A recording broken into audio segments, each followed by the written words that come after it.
Mä oon Sara Sarveen, avarakatseinen seksuaalineuvoja ja vanha sielu. Mä oon Matti Siitonen, Suomen voimaannuttavimman deittivalmennuksen isäntä. Tällä kanavalla keskustellaan deittailuun, suhteisiin ja seksuaalisuuteen liittyvistä aiheista. Jos sä kaipaat avointa vuoropuhelua näihin teemoihin liittyen, niin sä oot just oikeaan paikkaan.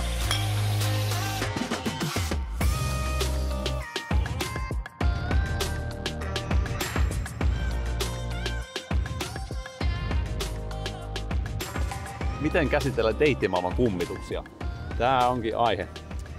Lähdetään liikenteeseen tällaisesta. Hei, nyt kun ollaan ihan rehellisiä toisillemme, niin ootko sä, Sara, koskaan ghostannut ketään? Olen valitettavasti ghostannut ihmisiä. Mm-hmm. Ja siinä on ollut eri syitä taustalla. Mä voin vähän valasta niitä nopeasti. Eli musta tuntuu, että yksi tekijä, mikä on lisännyt aiemmin mun ghostaamista, eli sitä, että jättää vähän niin kuin poistaa toisen yhteystiedon kokonaan, tai tavallaan joillekin se voi tarkoittaa sitä, että jättää vastaamatta, tai sitten niin kuin, että poistaa sen osuman vaikka niin kuin treffisovelluksesta tai tälleen, mutta siis yksi syy, miksi mä oon tehnyt sitä, on ollut se, että mä oon ollut tosi konfliktipelkoinen aiemmin. Mm-hmm. Eli mä en ole halunnut luoda sitä konfliktia, että hei, valitettavasti tässä ei ollut niin kuin mitään yhteyttä mulle, että oli kiva tavata, mutta ei. Niin toi oli aiemmin mulle tosi vaikea asia sanoa tai lähettää viestillä, niin sillähän se ghostaaminen, niin kuin, se kuittaa sen, että sun ei tarvitse tehdä sitä. Mutta sitten mä oon ollut tosi ylpeä itsestäni, kun mä oon muuttanut sitä käyttäytymistä tuossa aiemmin. Ja sit mä oon lähettänyt suoraan niitä viestejä, että valitettavasti en nyt ole kiinnostunut ja tosi niin kuin kohteliaasti. Ja siinä huomaa myös niin kuin sen vastaanottajan käytöstavat, eli jos hän osaa suhtautua siihen kypsästi siihen kieltäytymiseen, niin silloin kaikki on kunnossa. Mutta on voinut tulla myös hyvin vihankatkuisia viestejä sen jälkeen, kun minä olen kertonut, että miksi ei nyt uusia treffejä ole luvassa. Mutta myöskin ehkä se, että vaikka joskus se voi olla ehkä helpottavaa tietää, että miksi joku on ghostannut sut, mutta periaatteessa se ei ole aina niin kuin helppo sanottaa. Että tavallaan siinä voi olla tosi monta eri asiaa, ja mun mielestä sitä ei tarvitse avata sille niin kuin tuntemattomalle uudelle ihmiselle.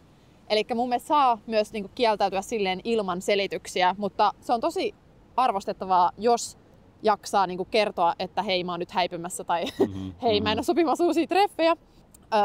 Että jotenkin ehkä se. Ja sitten mun mielestä oikeutettu syy ghostaamiselle on se, että jos se sun uusi tuttavuus on sanonut jotain todella outoa tai jotain tosi epämiellyttävää, sovinistista tai jotain äklöä, niin sit voi heti ghostata. Sun ei tarvii niinku alkaa niinku opettaa ihmisiä käyttäytymään, vaan sen voi tehdä heti. Onko sulla jotain muita syitä ghostaamiselle? Siis olen itsekin ghostannut. Niin. Totta kai. Tai ei voi sanoa totta kai, mutta en sano tavan ylpeä asiasta niin. Missään nimessä. Mun mielestä ghostaaminen on tosi ikävä tapa. Joo. Mä väittäisin myös, että suuri osa ihmisistä tekee tätä valitettavasti. Ja siinä on aina oman itsetunnon kanssa tekemistä. Mä näkisin, että se on nimenomaan sen ghostajan oma itsetunto, joka sen kärsii. Onko se valmis näyttämään omat pahimmatkin puolensa sille toiselle henkilölle. Ja pahimmat siis tarkoitan ne rehellisimmät puolet. Eli mitä sä oikeasti oot itse mieltä siitä tilanteesta. Jos et sä halua olla toisen kanssa tekemisissä, niin oot sä valmis kertomaan hänelle ne syyt. Tai että sä et ole halukas olemaan hänen kanssa tekemisissä. Ja tosta mä oon samaa mieltä sun kanssa, että sun ei tarvii lähteä erittelemään sitä toiselle listamaisesti ja kertomaan niitä syitä, minkä takia ei. Mä sanoisin myös, että on tosi rehtiä ja rehellistä ja se on vaikeaa. Mutta se on myös se paras asia, mitä sä voit tehdä, että sä avaat toiselle sen, että sä et ole enää hänestä kiinnostunut. Tai syystä tai toisesta, ei nyt noin suoraan tuolla tavalla töksäyttämällä, mutta jos mahdollista, niin käymällä sen keskustelun joko onlineina tai sitten face to face. Ja sen toisen osapuolen tehtävä ja vastuu on sitten vastata siihen sillä tavalla kunnioittavasti ja asiallisesti. Ja jos hän ei sitä sitten osaa tehdä, niin se on tosi ikävää, mutta se ei ole enää susta kiinni. Niin. Et sit se on vaan se antaa hänestä sit sen kuvan, minkä se antaa. Ja sit sun ei ole enää siinä vaiheessa mitään syytä jatkaa sitä keskustelua. Mutta mä sanoisin, että kunhan itse on kantanut sen oman olkensa kekoon, niin se on tosi tärkeää. Ja mä en ole aina tehnyt niin. Mä en ole missään nimessä tässä nyt mikään pyhimysikaan. No niin. Aina näin. Et kyllä siinä on varmasti opettelemista itse kullakin.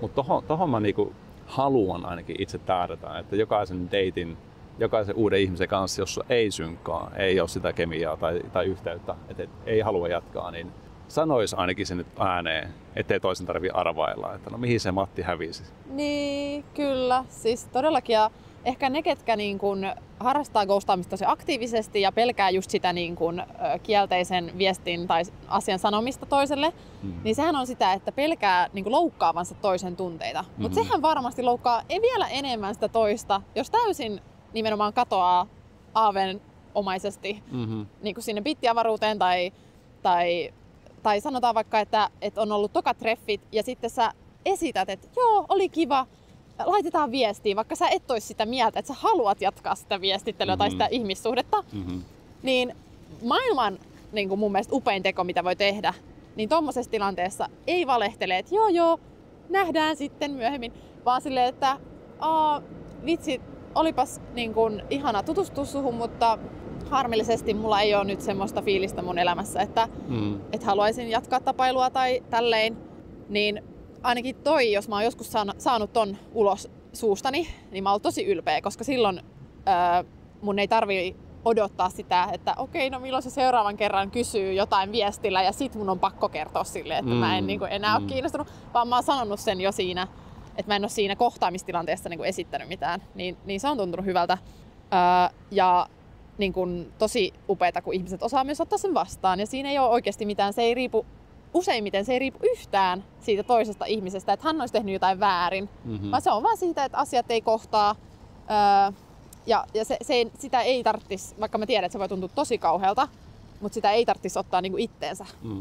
Käännetään toi äsken ympäri sit niin, että onko sua ghostattu aikaisemmin? No ehkä ihan oikeasti vaan ehkä kerran tai kaksi tai jotain niin kuin ihan siis muistan tyyliin, että yhden kerran. Tosi harvinaista, tosi vähän, että ei ole ollut niinku sen enempää. Niin. Ja hyvä näin. Joo. Millaisia niinku fiiliksiä tai tunnetiloja sulle jäi siitä kokemuksesta sitten itsessään? No kyllähän se tuntuu yllättävältä ja kyllähän mulla ajatukset meni vaikka siihen, että okei, no että mitä mä tein väärin tai jotain, niin oliks mä vääränlainen tai epäkiinnostava tai jotain. Mutta sitten taas toisaalta mun mielestä parempi ajatus on se, tai mikä mulla oikeasti sit lopulta tulikin, niin on se, että okei, no että mä en ollut sen tyyppinen tai tai ehkä hänellä oli elämäntilanne tai ehkä hän tapasi jonkun niin kuin mua kiinnostavamman ihmisen ja siinä ei ole niin kuin mitään pahaa. Ja niin kuin mäkin olen tehnyt ihan samaa, niin miksi mä niin kuin loukkaantuisin tosta. Mutta toki, jos on oikeasti jo vähän tutustunut siihen ihmiseen tai viestitellyt paljon, niin totta kai se olisi kiva niin kuin saada se ilmoitus. Mutta mä myös ymmärrän ton ghostaamisen siinä mielessä, että koska mä oon kans tietyissä näissä ihmissuhdeasioissa silleen halkipoikki pinoon, eli jos mulla ei ole enää tunteita kiinnostusta, niin mä en halua odottaa silleen 3 päivää, että vähän niin kuin se ihminen reagoi siihen viestien, vaan että mä oon silleen, niin kuin, että okei, no mä haluan tämän yhteyden pois mun elämästä nyt, niin sitten tekee sen ghostaamisen, niin toi on ehkä ollut kans se motiivi siinä ja ajatus, mutta ehkä se ei ole kuitenkaan paras, koska se kohteliain olisi se, että no niin, että odotan, että tämä ihminen näkee tämän viestin vaikka ja sitten niin, jos sä oot sen hänelle jo lähettänyt tämän hyvästi viestin niin sanotusti, niin eihän silloin mä näkisin, että sä oot tehnyt sen oman osas siitä asiasta, että ei sun tarviikaan jäädä roikkumaan tai odottamaan sitä hänen hyväksyntää ja vastausta. Jos poistaa sen yhteystiedon, niin eikö se silloin se viesti myös poistu? Niin... En mä tiedä, itse asiassa hyvä kysymys. Niin, että jos WhatsAppissa tai Tinderistä tai jossakin tämmöisessä lähdetään. Niin sittenhän jos vaikka treffisovelluksessa poistaa sen osuman, niin sittenhän mun mielestä se ihminen ei pysty enää näkemään niitä viestejä. No mä sanoisin, että tossakin se vaikka 24 tunnin varoaika on ehkä ihan riittävää. Kun meillä on ne puhelimet kuitenkin jatkuvasti nenän edessä, tutkimukset sanoo, että me käytetään ihan liikaa meidän puhelimia, niin kuin kaikki tietää siellä, sinäkin siellä, kyllä. Niin ei se siitä ole kiinni, että sulla olisi ollut liian kiire katsoa sitä sun Tinderiä. Kyllä se on sulla siellä saatavilla ja sä näet sen viestin, kun se tulee. Ja jos et sä viitsi siihen viestiin vastata 24 tuntia esimerkiksi, niin se on sitten sun häpeä, sanoisin näin. Poikkeukset lukuun ottamatta totta kai, mutta suurin osa meistä on jatkuvasti perillä, mitä siellä somemaailmassa tapahtuu ja se ei siitä kiireestä ole kiinni. No ei, joo, se on kyllä totta. Joo, ja mä tiedän, että monet saattaa ghostata vaikka siitä syystä, että joku on jättänyt vastaamatta vaikka muutamaan päivään. Niin sehän on monesti aika selkeä signaali, että ei ole tarpeeksi kiinnostunut. Tai ei ole aikaa. Niin, siis myös sekin. Sehän on paljon mahdollista. Oikeasti voi olla myös se, mutta välillä se tuntuu, koska jos sä olisit oikeasti kiinnostava jonkun mielestä, niin kyllähän se ihminen pyörisi sun mielessä, jolloin sä olisit kiinnostunut, että onko se laittanut viestiä. Että silloin ei tulisi semmoisia outoja viestittelytaukoja, niin tällaisista syistä ihmiset voi myös niinku tehdä sitä ghostaamista, mutta miltä susta on tuntunut, jos sua on satuttu ghostaamaan, niin... No siis ikävältähän se tuntuu, tietenkin. Ei siis, sä oot kiinnostunut jostakusta, se on nyt se olettamus tässä tietenkin, että on jollain tavalla arvokas yhteystieto tai henkilö sun elämässä. Ja sitten kun hän ei vastaa siihen sun keskusteluun, mikä ikinä se syy onkaan, se on siinä vaiheessa sulle kovin ei relevanttia, vaan sua kiinnostaa ennen kaikkea, että miksi hän ei vastaa, mistä tämä johtuu. Niin kyllähän siinä tulee paljon ajatuksia mieleen, että onko se niinku mussa se vika. Että mitä mun olisi pitänyt tehdä, että hän olisi musta enemmän kiinnostunut. Sanoinko mä jotakin väärin? Sä et vaan tiedä, ja se epätietoisuus on niinku tosi satuttavaa. Se osaa olla tosi semmoista, se menee aika syvälle ihmisessä, koska se menee sinne niinku ihmisen arvoon oikeastaan sit aika pitkälti, että enkä minä ole vastauksen arvoinen ihminen. Että onko mussa jotakin, niin puuttuuko musta jotakin, onko mä riittämätön, tai eikö mä riitä tälle ihmiselle. Se on ehkä se, mikä tulee sit helposti tuollaisessa tilanteessa, ja niin se on tullut mullekin. Ja toi, mitä sä sanoit äsken, että vähän niin kuin ratkaisuna siihen, että kuinka siitä eteenpäin sitten, niin mä ajattelen sen niin, että se päivän tai maksimissaan 3 odotusaika on ehkä semmoinen, missä mä sitten poistan tämän yhteystiedon kokonaan ja jatkan matkaani ilman tätä henkilöä, koska mulla on myös paljon muuta elämässä, mitä mä haluan tehdä ja on kiinnostunut, joten se mun olemus tai fokus ei tarvitse olla siinä yhdessä ihmisessä, joka ei ole selkeästikään omien actioneiden kautta näyttänyt sitä hänen kiinnostustaan samassa mittakaavassa mulle. Niin mä poistan sen yhteystiedon sitten mieluummin, kun jään roikkumaan ja odottamaan siihen, mutta eihän sekään tietenkään mukavalta tunnu.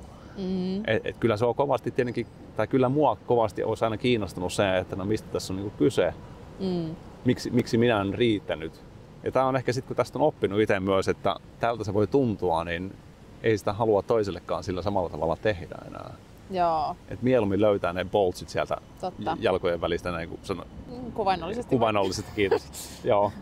Ja niin tekee asialle jotakin, koska se ei loppupeleissä kuitenkaan vaadi ihan hirveästi sulta.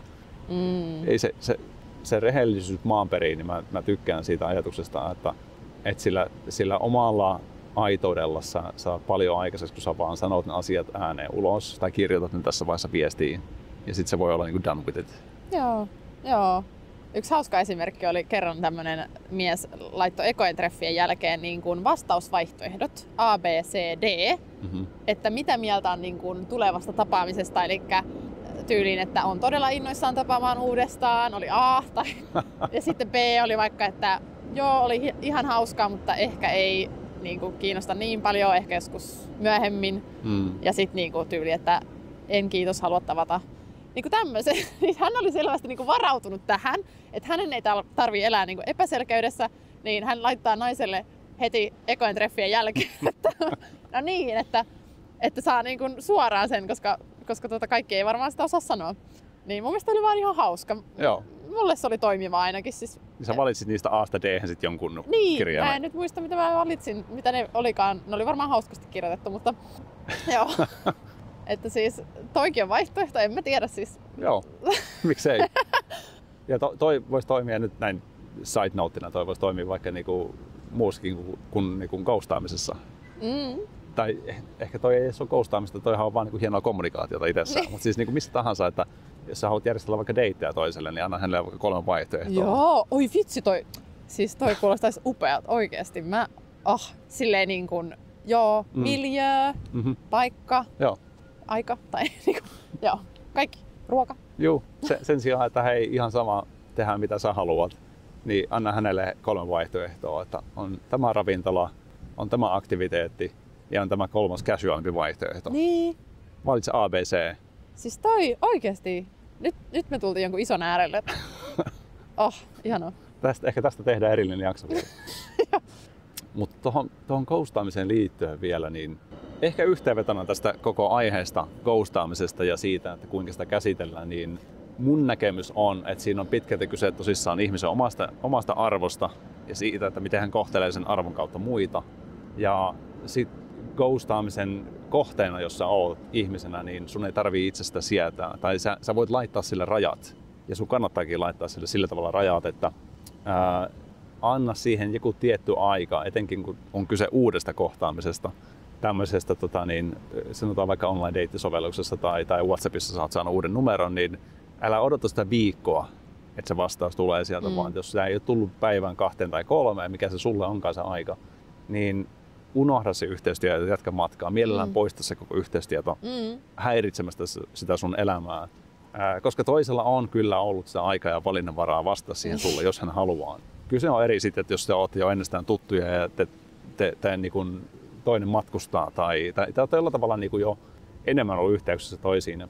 Ja sä vaikka tiedät sen syyn, minkä takia hän ei välttämättä pysty vastaamaan, niin älkää tietenkään siinä vaiheessa tätäkö ylireagointia, vaan antakaa sille sitä aikaa sille toiselle ihmiselle. Mutta näin niin kuin deittailussa ja siihen liittyen ghostaamisessa, niin pitäkää niin kuin standardit, vaan niin kuin selkeät rajat itsellenne, että mitä te olette valmiit sietämään ja mitä ette. Todellakin. Mitä lisättävää aiheeseen? Niin. Tyhjensinkö mä pankin nyt tällä kaikella? Joo. Kannattaa pohtia omaa suhtautumistaan siihen ghostaamiseen, miten on aiemmin käyttäytynyt, miten ehkä haluaisi käyttäytyä. Voisiko jopa oppia enemmän sitä rehellisyyttä. Joo. Mä ainakin voin. Maailmasta tulee tietyllä tavalla helpompi, mitä suorempia me osataan olla. Ja siis kohteliaalla tavalla suoria. Siinä ei ole mitään negatiivista mun mielestä, vaan se on pikemminkin toisen arvostamista ja tehdään sitä enemmän. Toi oli muuten hyvä esimerkki sulta, minkä sä kerroit aikaisemmin, että kertoo sen asian suoraan, mutta kohteliaasti. Mä niin kuin haluan kannustaa teitä kaikkia myös tekemään tässä deittailun ohella, kun niitä tulee kuitenkin niitä ihmisiä, joista te ette ole kiinnostuneita, niin se on hieno ele sulta antaa sille toiselle se arvokas lopetus sille teidän väliselle yhteydelle. Ihan vaan sanomalla ne asiat suoraan, mutta ystävällisesti, että mikä se juttu on, jotta toisen ei tarvitse enää arvailla sitä sen jälkeenpäin. Nimenomaan. Tosi hyvä. Yes. Tähän jätetään tällä kertaa. Laita kommenttia tulemaan, mitä sä oot itse mieltä ghostaamisesta. Oot sä samaa mieltä meidän kanssa? Oot sä itse kenties ghostannut tai tullut ghostatuksi? Ja miltä se on susta tuntunut? Onko se johtanut johonkin? Onko se muuttanut sun toimintaa? Joku, joka lukee sen sun kommentti, saattaa itse saada siitä jotakin lisäarvoa, ymmärtää itse omasta toiminnastaan. Ehkä tämä ei ole mulle se paras tapa toimia, joten oo rohkea, kirjoita se mitä sä oot oikeasti mieltä ja nähdään seuraavassa jaksossa. Moi moi!